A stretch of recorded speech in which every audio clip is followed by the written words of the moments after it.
అన్నమాట. ఏంటిది? Legendary major Dhyan Chand. ఆయన జన్మదినాన్ని పురస్కరించుకొని మనం ఇది జరుపుకుంటూ ఉంటాం అన్నమాట. ఆయన ఏ క్రీడాకారుడు తెలుసు ఎవరికన్నా? హాకీ క్రీడాకారుడు. ఎవరు?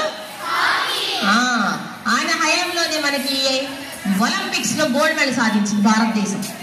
ఆయన ఉన్నంత కాలం కూడా భారతదేశానికి హాకీలో తిరగలేదే లేదనమాట. అర్థమైందా మీకు? అందుకనే ఆయన మన భారతదేశానికి సేవకి గుర్తుగా, మన దేశం తెచ్చిన పేరు ప్రతిష్టలకు గుర్తుగా ఆయన జన్మదినాన్ని ఏం చేసుకుంటున్నాం మనం ఇప్పుడు? ఏం జరుపుకుంటున్నాం? ఏ క్రీడా దినోత్సవం? Very good. అందరూ ముక్తగంటతో చెప్పాలి. ఏ దినోత్సవం ఇది? Very good. తెలియాలి కదా, అన్ని విషయాలు తెలియదు కదా మీకు.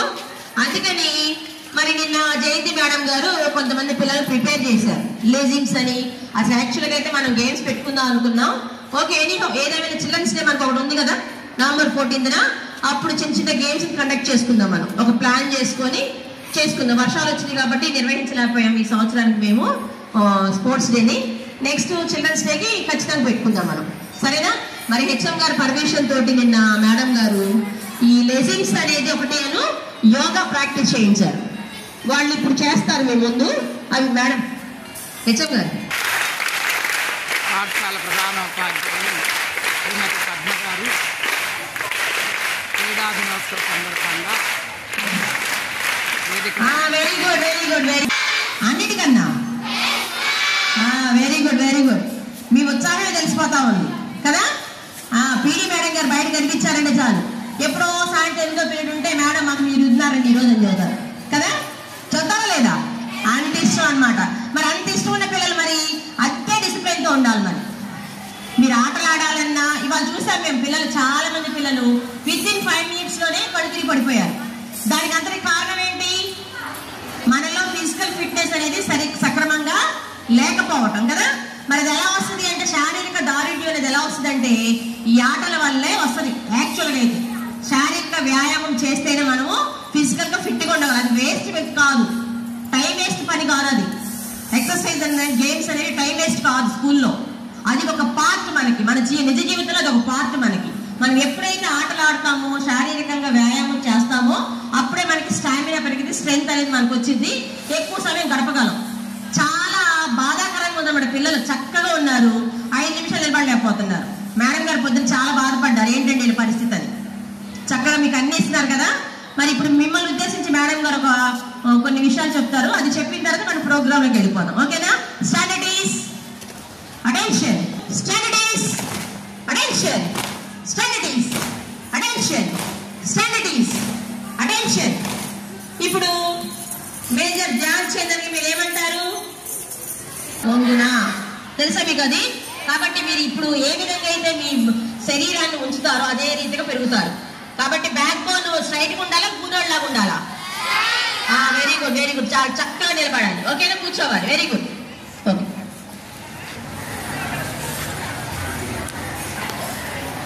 తెలుగు భాషా దినోత్సవం కూడా మేడం అండి. ఓకే, అందరికీ నమస్కారం. పిల్లలకు ఆశీస్సులు. మరి మనకి సబ్జెక్ట్ వైజ్గా ఒక్కొక్క డే ఉన్నది. అలాగే పీడీ గారు వాళ్ళకు కూడా ఇవాళ మరి స్పోర్ట్స్ డే, నేషనల్ అంటే హాకీ గురించి చెప్పారు.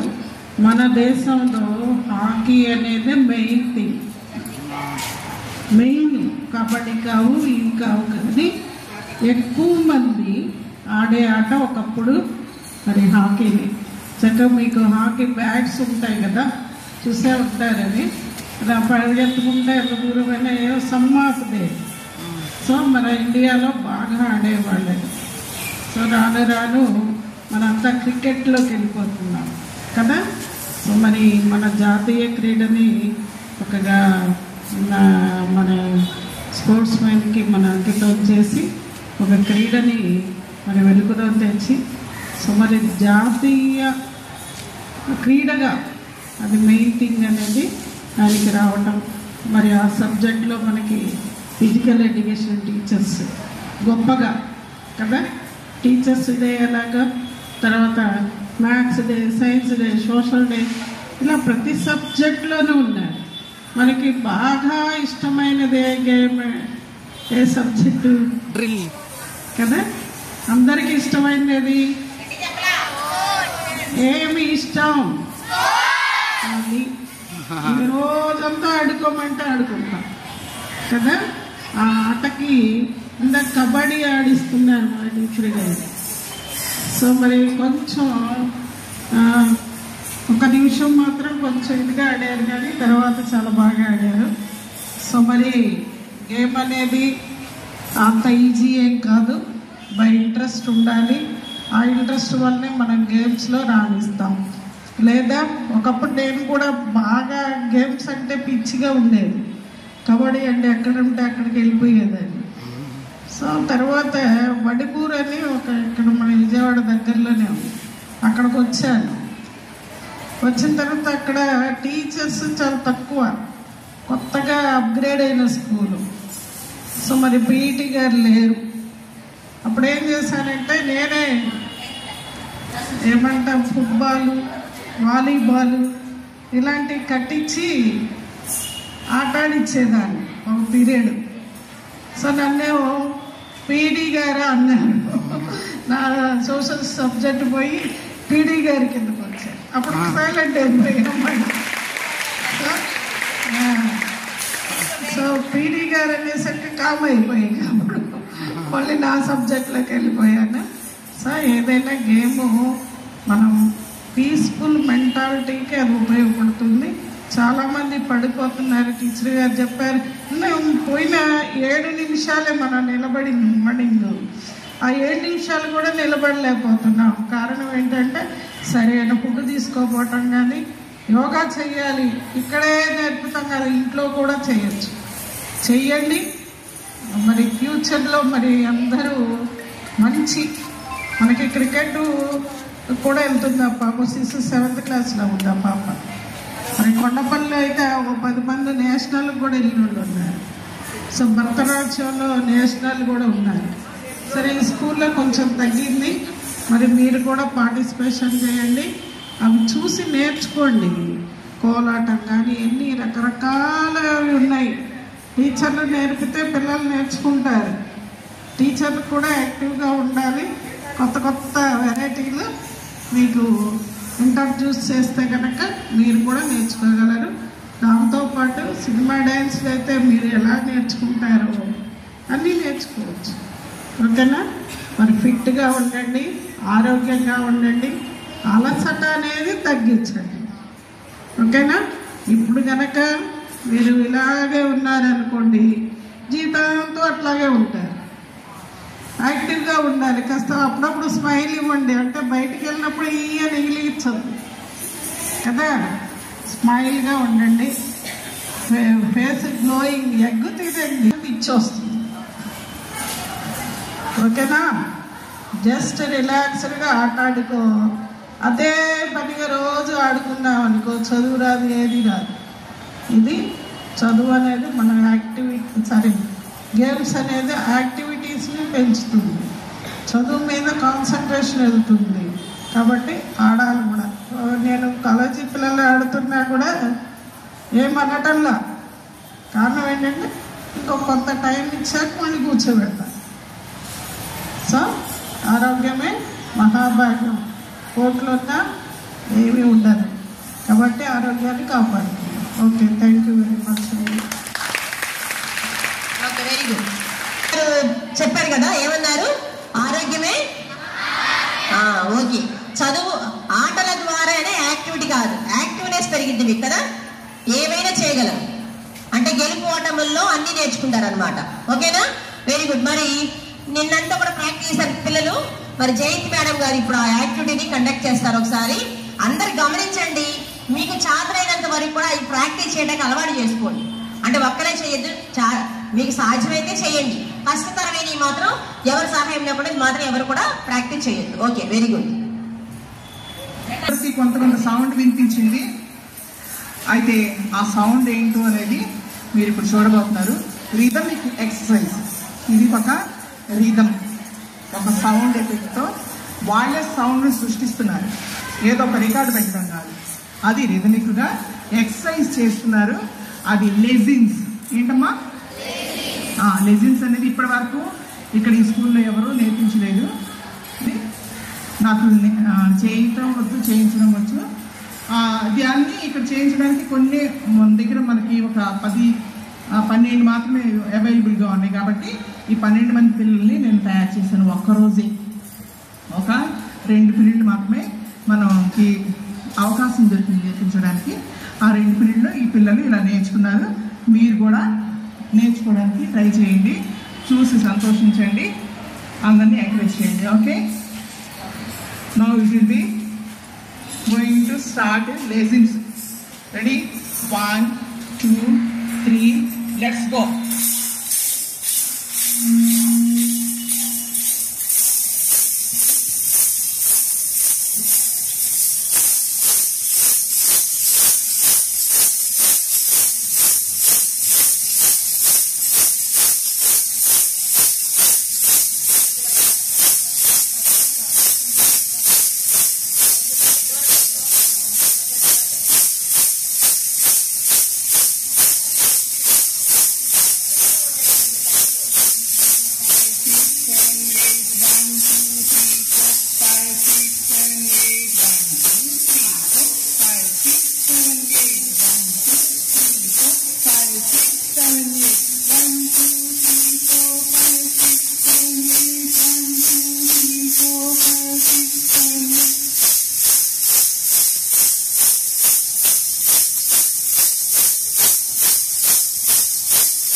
కొద్ది సమయం అంటే ఒక 2 పీరియడ్లు అంటే 80 నిమిషాలు అంత టైంని మాత్రమే నేను తీసుకుని చేయించగలిగాను. కాబట్టి ఈ కొన్ని ఎక్సర్సైజ్లు మాత్రమే చేశారు వాళ్ళు, లేకపోతే ఇంకా ఎక్కువ చేసేవాళ్ళు. ఇది నెక్స్ట్ టైము ఇంకా మంచిగా ఇంకా ఎక్కువ ఎక్సర్సైజెస్ ఎక్కువ మోడల్స్ చేస్తారు. Now we are going to do the యోగాసనాలు చేయబోతున్నారు మన వాళ్ళు.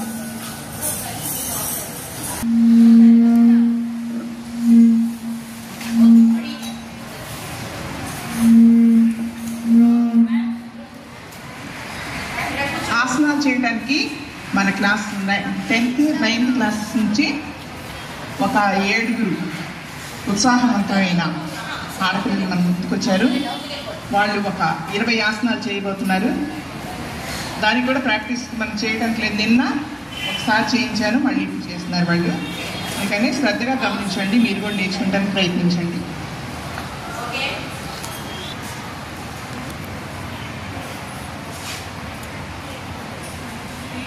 అదేంటో తెలుసు అందరికీ, సూర్య నమస్కారాలు. ఏంటవి? Okay, 12 counts.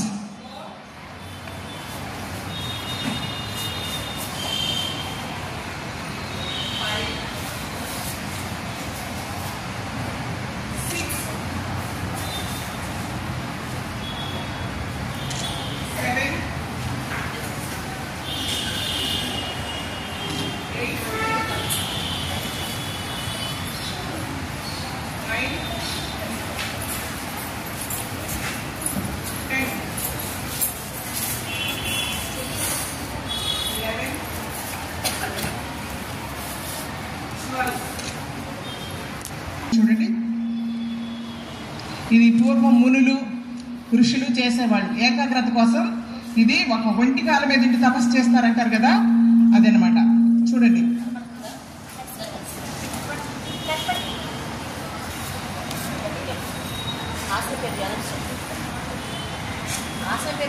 చేస్తున్నారమ్మా వాళ్ళు. అంటే నిలబడ్డారనమాట వాళ్ళు. రిలాక్స్. మంచి ఆసనం అనమాట. బాడీని స్ట్రెచ్ చేస్తారు, అందుకనే ఈ తాడాసనం వల్ల పొడుగు పెరుగుతారంటారు. 4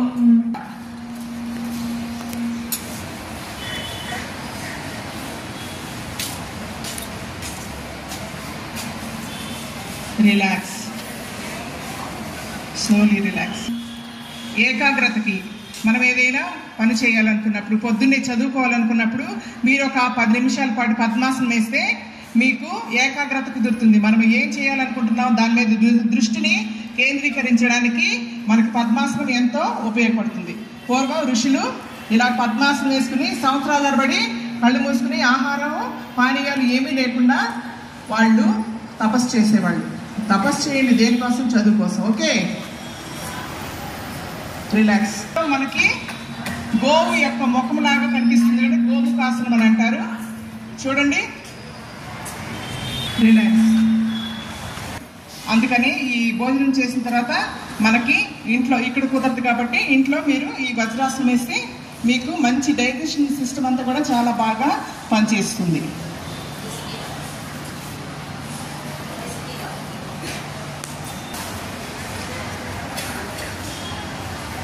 బాడీ చూడండి ఎలాగా పూర్తి స్థాయిలో నేల మీదకి ఆనుకుంది, శిరస్సుతో సహా ఉందన్నమాట.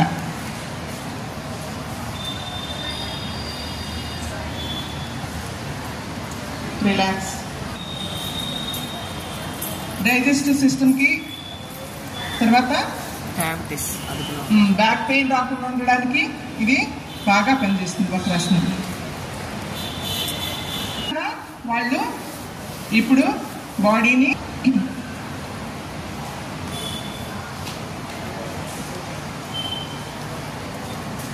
చప్పట్లు కొట్టండి అమ్మాయి, నిజంగా ఇది చాలా మంచి కష్టమైన ఆసనం.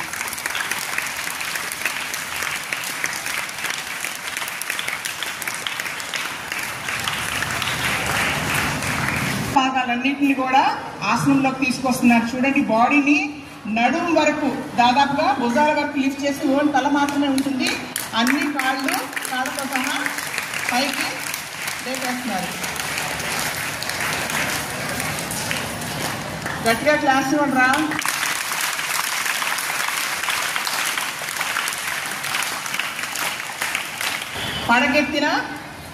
పడగ విప్పిన బుసలు కొడుతున్న పాములు అనమాట. 7 పాములు కదా, అలాగే ఉన్నారా?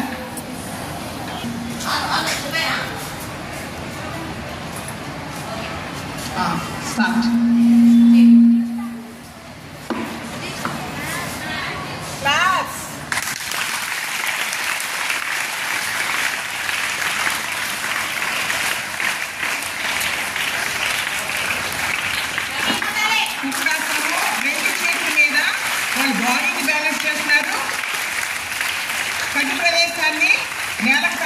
తలను నేలకు తాకించి ఈ మనోజ్ఞ తన హోమాసనం చేస్తుంది. అలాగే వక్రాసనం కూడా చేస్తున్నారు, వృక్షాసనం కూడా చేస్తున్నారు. ఇవి చేయడానికి చాలా దీక్ష, పట్టుదల ఉండాలి, బాడీ వంగాలి, మనస్సు కూడా.